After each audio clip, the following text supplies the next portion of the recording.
ও মালিক, জাহান্নামে থাকবে তো জানলাম, চিরকাল জাহান্নামের শাস্তি ভোগ করবে। এই শাস্তিটা কেমন? আল্লাহ বলে ভয়ঙ্কর শাস্তি, ভয়ঙ্কর। সাধারণ জাহান্নামীরা এত শাস্তি পাবে না যতটা শাস্তি পাবে একজন খুনি। জাহান্নামের ভিতরে সে এতটাই কষ্টে থাকবে। জাহান্নামের আযাবেরও ধরন আছে রে ভাই, সবার আযাবের ধরন কিন্তু একরকম নয়।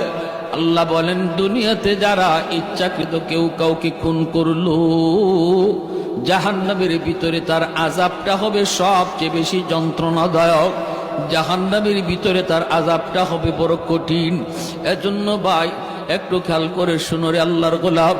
মায়ার নবী বলেন, হাসরের মাঠে আল্লাহ আদালত নিয়ে যখন বসবে, বিচার কাজ আল্লাহ শুরু করবে, সর্বপ্রথম আল্লাহর আদালতে বিচার শুরু হবে খুনের মামলা দিয়া।